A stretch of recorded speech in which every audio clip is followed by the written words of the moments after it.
How do you make money? Uh, by my client making money. For a commercial building that purely is for lease, if you're able to cut down the timeline even by 15-20%, it's a big increase in profitability for the developer. So that is one of the parameters that we look at. We typically like getting involved at schematics because at that stage you have enough understanding of this is what one wants to build and this is what is approvable and this is what it's going to cost me. If you're a real estate developer, you plan your project and you get an architect team on board. The architect team works day and night on it and they give you a plan around it. This may FSI will be consumed in the best efficient manner. The parking areas, the common areas are done in the best efficient manner, and the product has a viability where you can make a lot of money. But then, before you're going to the radar, there's a startup which comes in and they say, hey, there's something that they can add to this project. They can help you save money with regards to the overall construction area that you will make, or they can help you leverage a possibility with the help of AI to increase the top line of the project. All they need is a month or two, and you will be surprised and you'll be like, is it really possible? Are these guys really fooling? And that's kind of a reaction that I had, that is it really possible, till the time they showed me a plan of a project that I personally was associated with as well. And it just blew my mind. And I'm pretty sure this is what is going to happen to you. So the same plan we are going to be plugging into our podcast as well. Before we go forward, let me tell you, there's something really interesting these guys are up to. So make sure the next 45-50 minutes, you guys are understanding what are they really doing. If in case you have any query, feel free. We will be there to answer all of it. Just mention onto the comment area. And in the meanwhile, let me welcome the team of KaizenAI, both the co-founders, onto Sleepless Rangers. शुरू करें, मिलते हैं उनसे.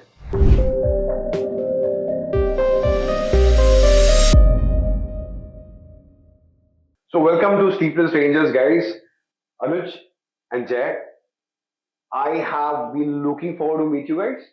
The reason being that मुझे बहुत बड़ा regret है कि यार इतने सारे PropTech startups को I've been trying to understand these and somehow I missed a gem like you. And I'm super glad though that it's just been 10 days since like we first connected because of Barish, and now we are here. And one request of ours to come down and meet on a Saturday, and you guys are here.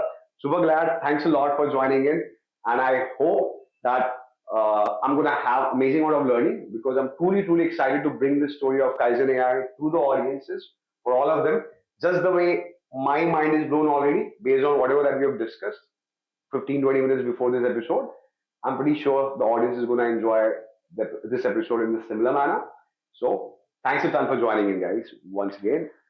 Thank you so much. Yeah, like you said, it's been only 10 days that we've known each other, but it's amazing the kind of setup you've created and the platform that you've created for entrepreneurs and startups in general.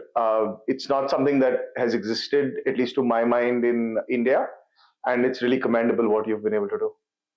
Thanks a ton. And the whole idea is that only. You know, the more number of founders that I'm meeting, there's so much to learn. And then why to keep the learning to ourselves? Let's bring it out, keep it for everybody, learn from each other.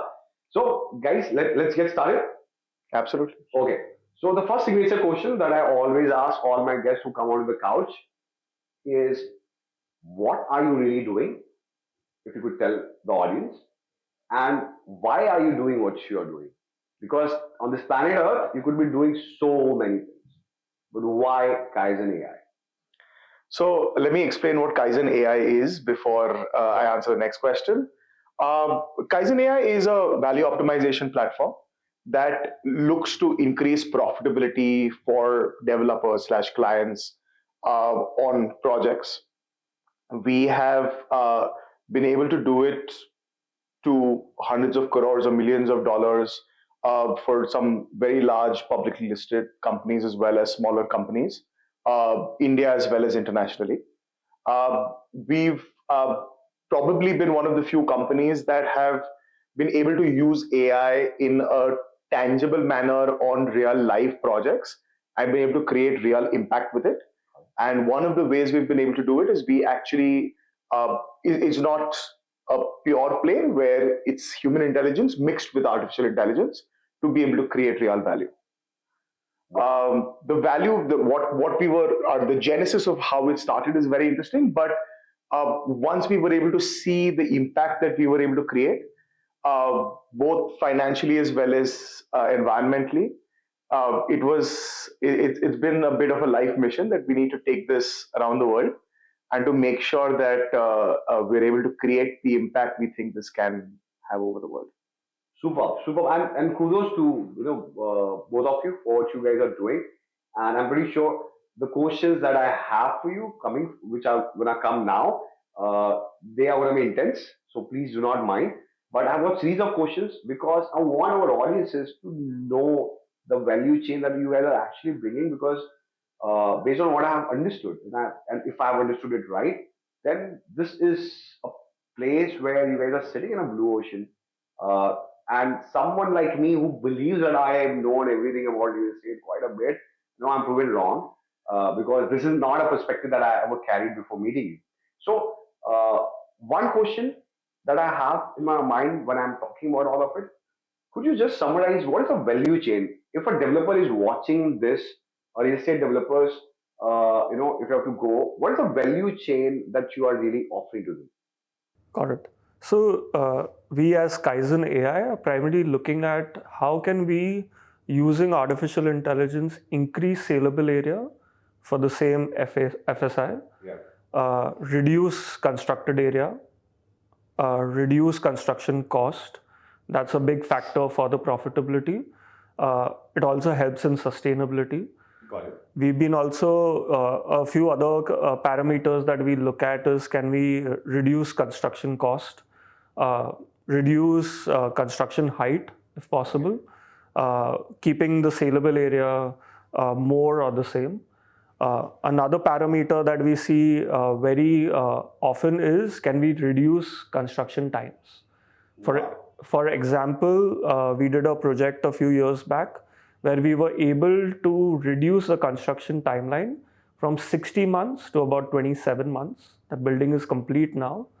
Obviously, we need to look at construction technology to be able to achieve that.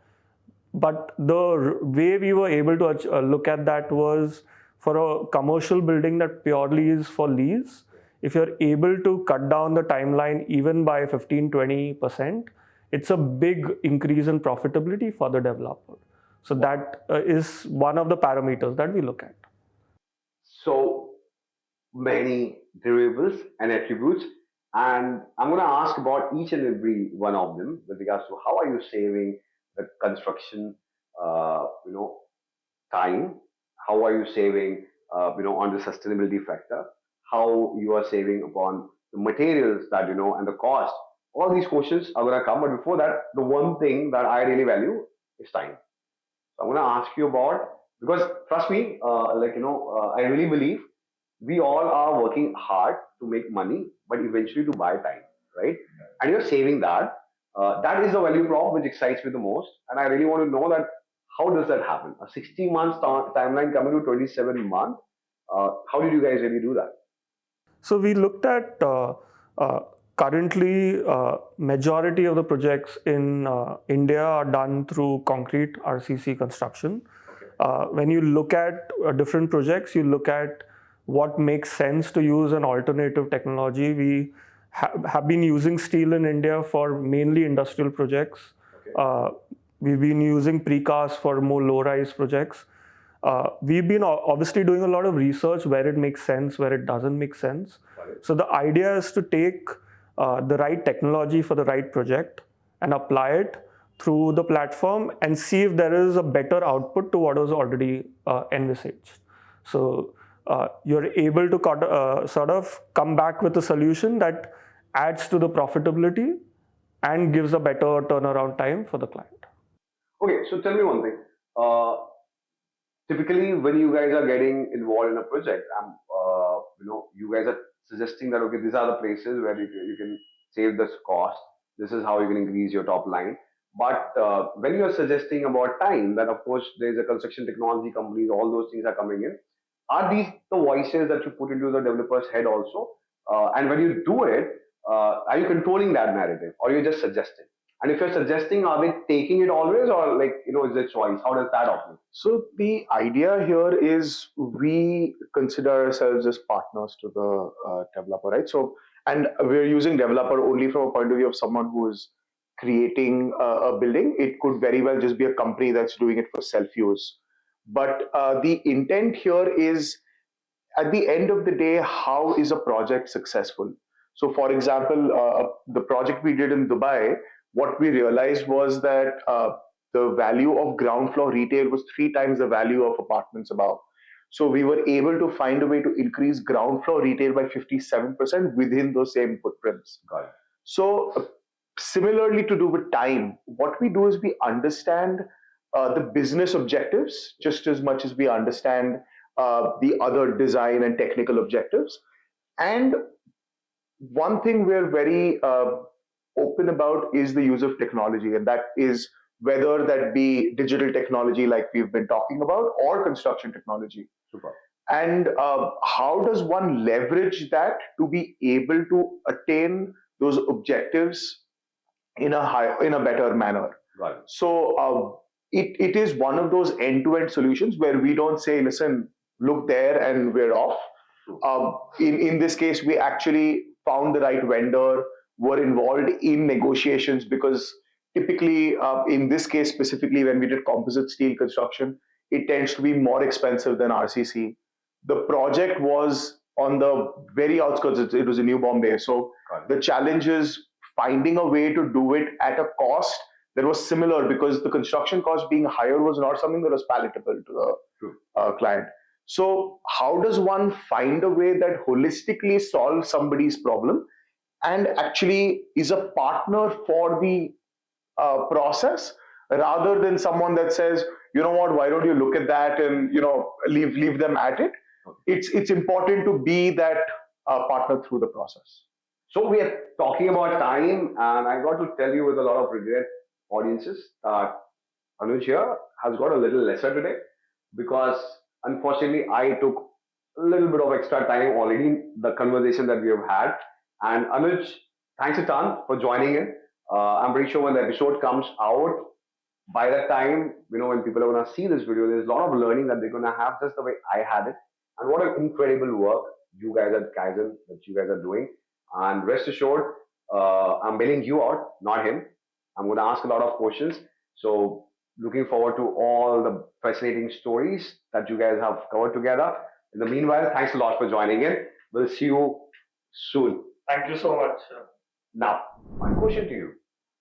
You guys said that you're saving construction area based on the analysis that you guys are doing. That we can reduce की हम जो घरों के जो sizes है वो same है, but जो overall construction है वो हम बचा रहे हैं, right? जो आप एक developer को करनी है. That would mean that कि उनका construction का जो cost है वो बचा, जो material cost है वो of course बच रहा है, and more importantly from the point of view जो carbon emissions जिसके लिए हमारा industry बहुत famous है, right? And there are certain goals that everybody has set for 2040, 2050. In a way, you guys are contributing to that goal as well. Very much. So that's really interesting, right? So if you think about it, 39% of global carbon comes out of the building and construction industry. True. 39%. So we talk about the cars and this and that and the other. 39% is massive. So if you're able to address this, that's obviously going to be huge. Now, the fact of the matter is that when you are able to say, what is, when we're doing offices or we're doing housing or whatever we're doing, there is areas that are important. So for example, मेरे को तो इतना apartment area चाहिए, उसके साथ मेरे को, obviously you need all of the sort of MEP. What I mean is that tanks areas, all of those areas, sure. Parking numbers मेरे को इतने चाहिए. So that brief stays the same. Keeping that brief the same, keeping the design contours the same, जो बहुत important हो जाता है. You mentioned regarding architects. One thing we're very clear is that we don't come back saying कि नहीं आपने ये किया, आप वो मत करो, completely नया design, अब ये ज़्यादा अच्छा है. The one setup is that when you give too many parameters to any sort of an AI platform, your results are absolutely useless. So the intent here is for us, the tighter the limitation, sometimes the better it is. Where often, we've had developers come to us saying, buildings are already under construction. This is the only area where we have still not started construction. You cannot change this. Can you help us? And there, we've often found better opportunity to use the AI rather than places where it is much broader. So the intent is we don't want to go against what's already done, and that's very important. That being an architect myself, I understand that you're not only looking at, it's not a single point agenda, right? You obviously want to make the most beautiful building you can for the end users, the most usable building, and obviously you don't want to do wastage. And so what we're saying is that how do we make sure we're able to do all of this and do it in a way which is not hurting the initial vision of the project, and that becomes important. Got it. So tell me one thing. If you guys are saving the carbon emissions, it adds to the sustainability agenda that the whole government is also carrying forward, or fraternity is carrying forward. Have you guys ever thought of calculating कि अभी तक जितना काम किया है, this is the amount of carbon emission that you guys have saved, and this is what you've contributed to the planet Earth? Have you guys done that? We have funnily done that. So two things attached to that. One, the big picture number is as of today, it's 521 million BTUs, million tons of carbon dioxide, which is too large a number to really sort of quantify. But the other challenge with this is it's a bit of marketing speak. I'll give you an example. There are few countries who have taken steps to understand how much carbon are we actually using. So I'll give you an example. Let's assume someone's making aluminium sheets, facade material. Now, there's a certain cost in terms of creation of that aluminium sheets. There is also cost with regards to transport of that sheet from the site. Let's assume for a second, मैंने वो कर लिया. But there is a plastic that covers it. That polypropylene has come from where, gone where to create plastic, gone where to be put on this. So each and every component to be able to quantify and to generalize कि इतना carbon जाता है is right now a very inexact science. This is of course a diversion from what we are speaking about, but one thing we try not do is put a lot of these numbers out there because these numbers are actually incredibly inaccurate. It does talk about the value. So across all of our projects, we've managed to reduce about 4.32 million square feet of area, while in sometimes increasing the amount of revenue creating areas. Absolutely. So that is something which is tangible, which we know is available. However, in terms of putting a carbon number or carbon dioxide number on it is something which, because it's not an exact science, we try not marketing that too much. Got it. So, okay. So, I'm going to now ask two questions around the dhanda, right, the business that you're doing. So, the first thing that I would want all of us to know, like real estate developer कौन से stage में आपके पास आ रहा है, right? अब आपके पास आपके बारे में जान कैसे रहा है और या आप जा रहे हो knock कर रहे हो तुमको बोल क्या रहे हो, right? So if you could just give a little bit of this. So very interestingly, we've not gone ahead and done any marketing, any PR whatsoever. So it's been incredible word of mouth. So we've literally had someone who used us, saw a huge value, goes ahead and tells somebody, listen, you need to meet this guy, and it's literally been that kind of word of mouth kind of publicity. I still remember more often than not, it's one of those things that how didn't we know about you, and that's usually the first conversation we have with some of the largest sort of listed CEOs that we've met. And then very quickly, what tends to happen is that once they see what we have been able to do, can you help me here? Can you help me here? Can you help me here? So we typically like getting involved at schematics because at that stage you have enough understanding of this is what one wants to build and this is what is approvable and this is what it's going to cost me. So at that stage you have enough metrics for us also to be able to come in and know what we need to keep the same, what we can change. At the same time, typically we've had most of our projects start off with projects that are already under construction. So what we did with Godrej Properties or what we did with Prestige is the projects were literally under construction, and they came in and said, can you solve this for me? Because what happens with stuff like this is, it's your most urgent requirement, right? So I'm under construction, my margins are really tight on this project, or I have this problem, can you solve it? So we've ended up doing our first projects with most of the companies we work with on projects that are quite far ahead in terms of construction stage. We've the maximum value we've been able to give, however, is usually been right before the plans go for approval. So what that means is that everything is done, you're about to put it for approval, and that's usually when we've seen most value, because most developers will come in and say, देखो सब हो गया है, कुछ हाथ मत लगाना, but if there is enough value और मेरे को थोड़ा कुछ change करना पड़े, मैं कर पाऊंगा. So that gives that enough opportunity to allow us to play with some levers to see where is their maximum potential. So my next question is very simple. How do you make money? By my client making money. Yeah, but so I'll explain. What do you pitch to them? I'll explain to you. So it's really simple. So what we realized was when we came up with this, it was gold. The question was that when you tell somebody, but this is an opportunity, everybody's like, but I'm using the best team there is out there. You have an amazing internal team. You've hired the best architect, the best structural consultant, the best MEP consultant. You've got the best team. Why do I need you? And why do I pay for your services? And so the intent here was, let's make sure that when you win, we win.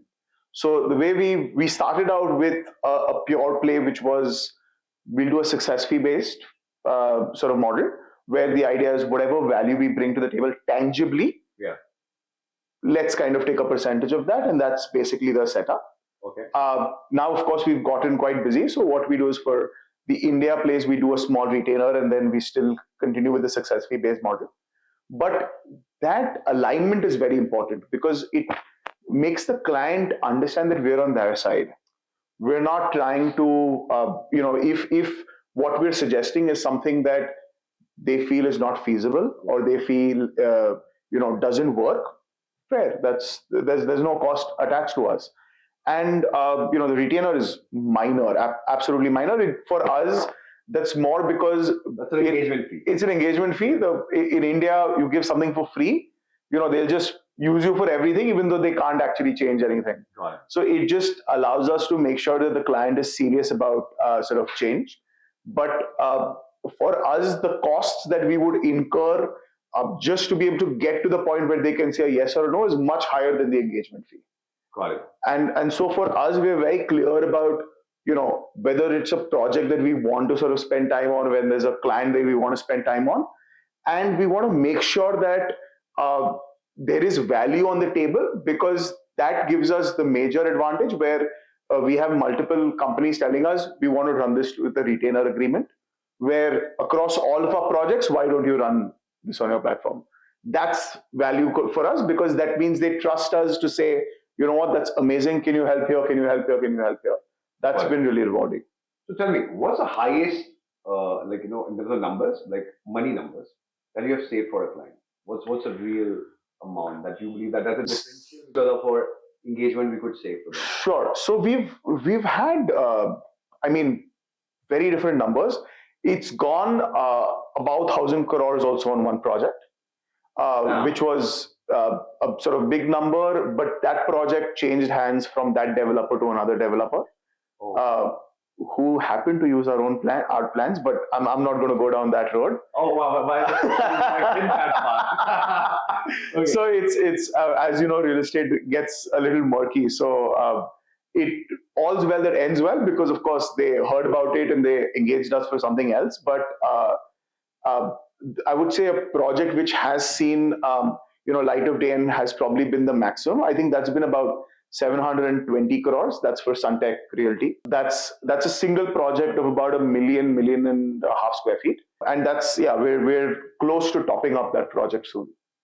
Okay, so my question is connected to what we just spoke about. Okay, so the two kind of developer, I know developers, right? One who'd really value this, right?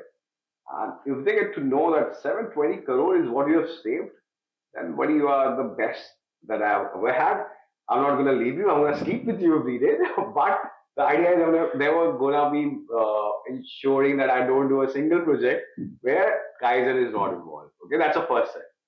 Then there's the second set where they're like, kya ukhad lenge, right? And they're getting on board. And then they suddenly see 720. Maybe they would have thought 50, 100, and you said you have a percentage. So when they suddenly see that so much of money to be paid, what happens, right? Do they, like, I understand that the first set would say that, it doesn't matter, this is the money that is saved because invariably all going ahead and making it. But the other set is also there. How do you deal with this scenarios? So we've learned to deal with it over time. We're working in India, and so two things, by the way. One, you mentioned that we're not reducing cost by 720 crores. Okay. So the idea here is there are two sides. One is the cost reduction. Second is increasing. Yeah. That's so what we're doing is revenue we're increasing. At the same time, we're reducing cost. Okay. So that's the delta. Yeah. The intent here is that, like for example, when we work in Bangalore and we work in sort of places outside of Mumbai, sometimes that number is as little as 30 crores. But remember, for them, that sometimes is 10% of overall profitability, right? Because 30 crores. It's a big amount. It's not something that's small. So what we've done is that we align with the developer very early on, where we don't want to reach those places. Right. So what we do is we do a waterfall model in terms of percentages, where for lesser value, we take a higher percentage.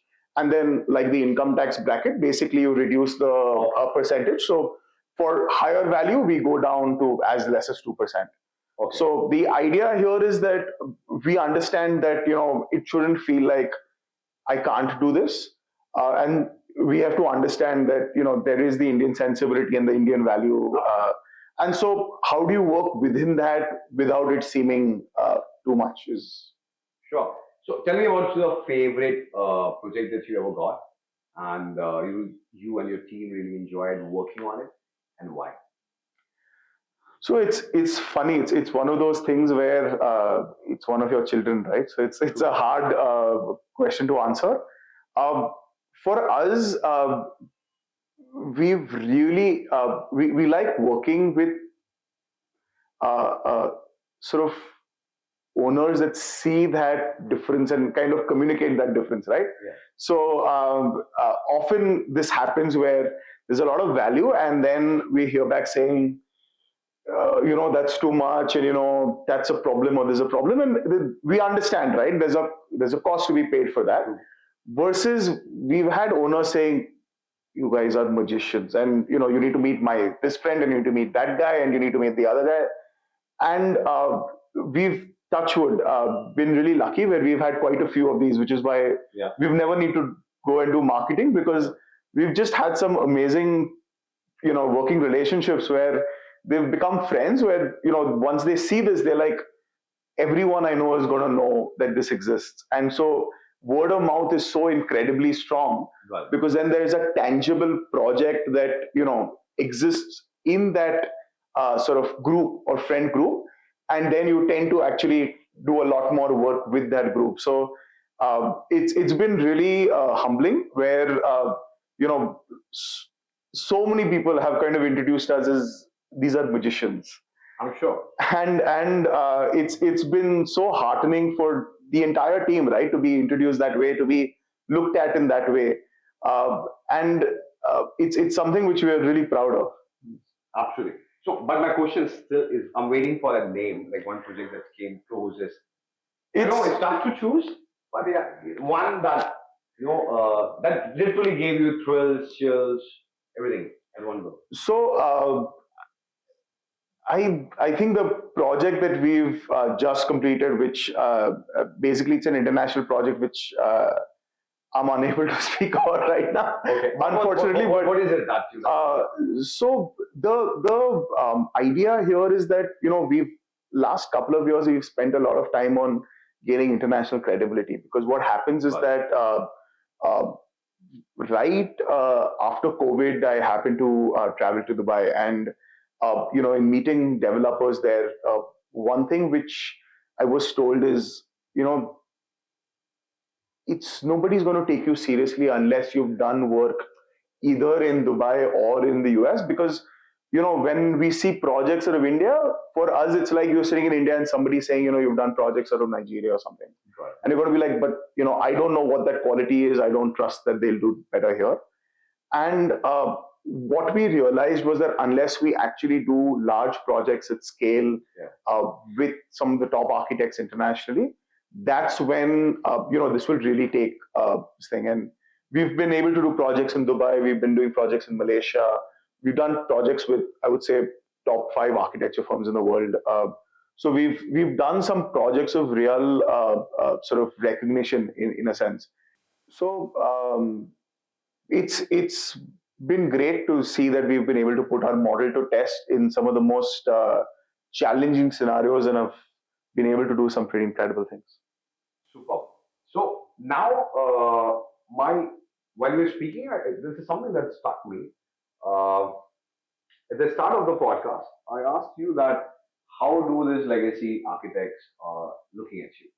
Uh, while we are down with our first 30, 40 minutes, I wanted to ask you, from a distribution point of view, I believe your offering has a very great, synergy with the architect themselves as well. So currently, it is the developer because they want to ensure that they can save, they can increase the top line. For that, they're engaging with you, or even the architects are trying to engage with you. That, yeah, I'm working with this client, he's paying me great money. Let me have this Kaizen guys come in and let's build this projection and the value chain together. Do you work with the architects as well? And if yes, then in that case, how does the model work? Sure. So very interestingly, that's one of the things we met. What I would think is one of the top architects in New York. Okay. And this is exactly what we're currently discussing. Um, our medium to long term play is actually exactly that. We feel that the value should ideally be in the hands of whoever is designing this project. Um, to get there, we still need to build out the credibility internationally to be able to get the team together to create a plugin that could be, available for everybody. Right. Before getting there, for us, one of the things we're very clear about is that we're interested in uh, completing this model, handing it back to you, and Right. walking away. And that's something which we're very clear about at an early stage. And we're very happy to have this engagement happen like this. It's something which has happened earlier in other fields very easily. So, for example, with engineering, a peer review is a very common thing, where you have another structural consultant come in and say, you know what, could we do this better? Could we reduce steel here, etc. Right. Similarly, in the technical fields is actually very common. In the US, again, it's very common where you have a special consultant called a value engineering consultant. And here, that's just something that's it's not yet reached that stage. But we feel that sooner or later that will come in, because real estate is one of the most resource intensive, and we mean even capital intensive industries out there. And we are unable to be wasteful, not for the environment and not for the bank account also. So this is something that is absolutely necessary to use, and it's one of those things where for us we're aligned absolutely with the project. Right. And to make sure that we work together to be able to achieve that. Great. So while we're talking about a plugin that that will be going for people made available, they can be doing certain things what you are doing on a certain level on their own. I wanted to know a little bit about the technology that you guys are working upon. What part is already being done? What you believe with the help of the coming years, and how generative AI and the whole digital transformation narratives are very plugged in. Where do you believe that the solution can go to with the help of technology?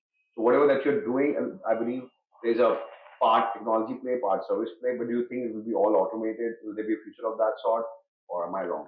So what we feel is that what we intend to do is to create what we believe is a light version. So Yeah. what happens is that every country has separate codes. Forget every country. Every city typically has different codes in each city. Sure. The amount of variables are too large. So while that is possible to codify for a small sort of subset, to be able to do it at scale is a pretty large offering. And that is something which is a solvable thing. It just takes a huge amount of capital to solve it. Sure. So, the way we're set up is let's take steps towards it. So, what we feel is that the first step attached to being able to kind of push it out to everybody would be to do it as a light model. So, what does that mean? That means that today, for example, let's assume we are able to say, is there a possibility of reducing cost by 10%? Yeah. Let's assume that this model is able to do it by 1%. That 1% still is crores of rupees. Yeah. So the idea here is, would somebody be willing to pay a small subscription fee to be able to achieve that? True. And the other advantage is we right now run it at one stage across the project lifecycle, versus here, every design iteration you would press a button and you would be able to use it. Got it. So there are clear advantages to going down this road, and the intent here is, again, coming from the background that we come from, the intent is create a profitable venture, which touch wood, this is really profitable. Second, take baby steps to be able to achieve that end goal. Okay. And the intent here is that there is currently just pure blue ocean. Yeah. The intent is, how do we make sure that we scale it in a way that is actually feasible? At the same time, we believe that for the near future, this will be a human plus artificial intelligence kind of play. It's not going to be a pure AI play in the near future. It's not, as you're aware, we're doing some work with AI separately, which, it's not that far away that a lot of the work that is currently being done by architects is actually possibly pushed there. So I think we're a little far away from that yet. Understood. But today I see this as a good sort of place where we are able to tangibly use this technology today on real world projects. Understood. So you mentioned about capital intensive narrative, all right, on the technology that has to be built and that can be built around the solution that you're working on. Which brings me to the next question. Are you guys funded? Yes or no? No. You guys are not funded. Okay. So you guys are looking to raise money? No. And why is that so? It's credibility. So today, touchwood, we've been able to do this with internal accruals, and we've had a successful sort of practice run alongside. So we've not had the need to we are able to bootstrap it. And you see a future? Yeah. So the idea here is to be able to push out the consumer play. Okay. We will require a strong team, for which, even to put that team together, to get the right capital, right people, that's when we believe we'll require not only for funding, but also in terms of, getting the right people together, getting the right partners to work with. Yeah. So at that stage, we would want to kind of have a fundraising round. Okay. But before we get there, we want to prove that this is a technology that is needed by the world and has been used by, multiple countries in the world. And then we feel we'll be able to get the valuation that we deserve. Super. So all the, let's say, developers and the VCs looking out there, the value chain that they're delivering, I believe it's something really, really exciting. And for you, if you're looking for the next place to put the money, you know where to come, right?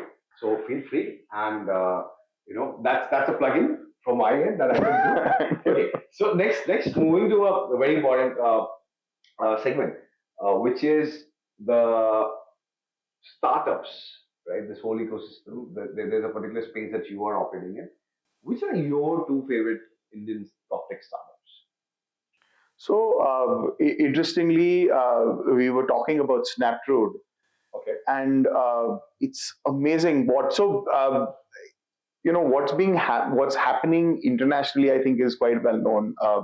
We spoke about Google's version, Delve, that we've been working on, etc. I think what Snaptroad is doing seems to be really, really impressive.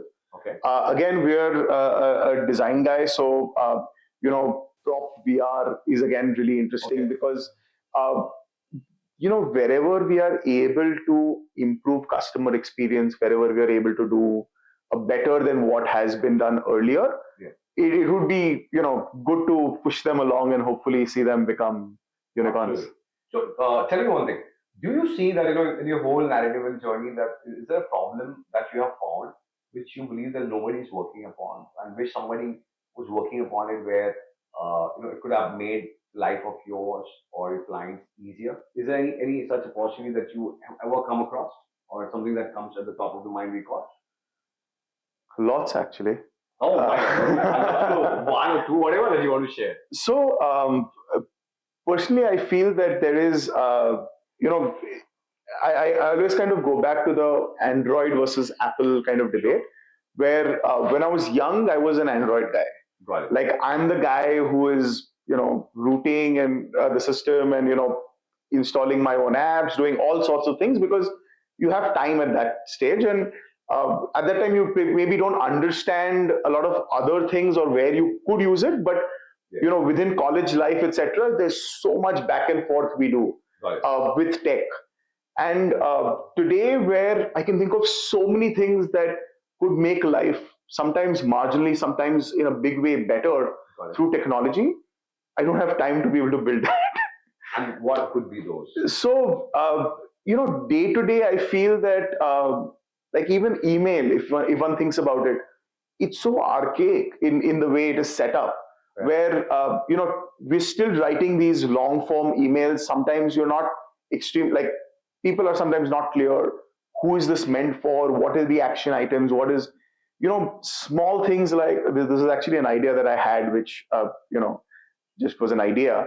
But if you have something where you could set up where if you do @ and you kind of write that this means this person to respond by this time, there is directly that goes into a reminder system. There are short forms that one could very well integrate within the email ecosystem, which could integrate with a whole bunch of other things, which would allow us to be far more productive than where we are today. Got it. So I think my answer would be twofold. One is if there is somebody who's able to create something which would make day-to-day life easier. So like this is something which even for our internal email system, I would be very happy if someone would build it for me. Okay. And so we created an entire software for our office. And it wasn't the easiest thing to do because especially when you go out there and you kind of give a sense of this is what I want and can you build this for me, etc. It's not the easiest sort of experience depending on who you work with. So I feel that a plug and play sort of module there would be great. And second, it would be great if someone's able to sort out communications and especially email communications better. So now, based on your last answer where you talked about the plugins, I just struck me that the space that you are in, do you see any collaborations with any certain startup or a certain space where people are operating, where you would be keen to know that कुछ अच्छा हो रहा है यार, इसको plug in करते हैं तो हम और efficient बन सकते हैं, right? Yeah, हमारे developer clients would love that our product plugged with this would be giving a different value chain altogether. Have you ever come across any of such opportunities? Yeah. So interestingly, we are currently actually working with Google on this. Okay. So Google has this AI model for real estate, and we've just become an InQB partner for that. Wow. So that's something that's exciting. Basically, two things. It's been really interesting because, of course, the idea is to start actually applying it within the ecosystem. And what that does is it says it's at a feasibility level. So you're basically coming in at the front end. And what they were very excited about Kaizen was, could this kind of plug into So what is the platform doing right now for Google? it's called Delve. It's basically their version. Google actually had this setup where they were actually designing an entire part of Toronto, where they had created this huge kind of company called Sidewalk Labs that was actually going to create a real smart city. Got it. That has since been stopped, but that technology which they built still very much exists, and that's being rolled back into Google. Okay. That's who we are working with currently. Okay. And that's really exciting because there they see huge advantage because we can help them do something that's more relevant to India. Okay. And at the same time, they were excited to see how Kaizen could, work with their AI. So I think that's something exciting that's happening. Wow, kudos to you guys. And that's why I believe that, if that's a space that you believe that there's a plugin possible, then, you should meet this company that was there on a podcast called Coffee Art, which you found as a favorite as well. But you do know that they are doing something in Neom, and that would be a great, it's something similar to try to explore it. Now coming to the last part of this section, and which is my favorite question. And typically, I've been told by the viewers and all the people on the couch that this is a good question. So, and you can take your time because everybody has taken their own time. So it's very simple. Uh, if Kaizen AI is a human being, okay, can you take us through the journey of his whole day when he wakes up before he hits bed? What he has to do to pull off every shit that goes on to manage and make Kaizen AI happen. Remember, this guy has to take care of everything. That means every act that is needed to be done to ensure that this guy is working towards the final vision of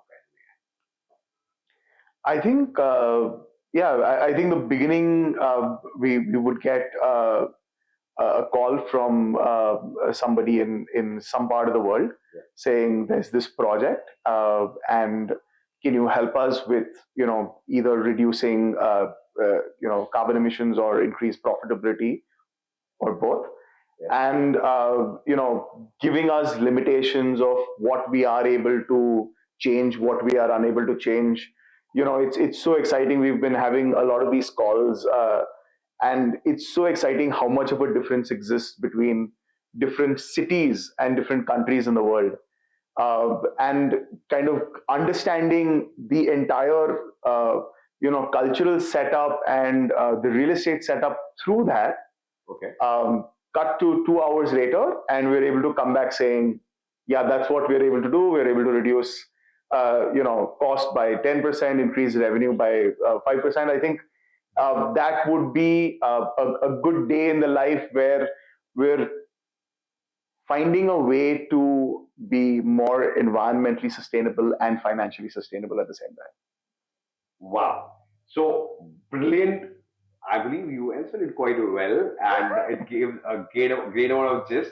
And lovely, lovely. I loved, what you have spoken, the mission that you guys are on, and the phenomena that this architects who have been doing something amazing already, and they're very much respected.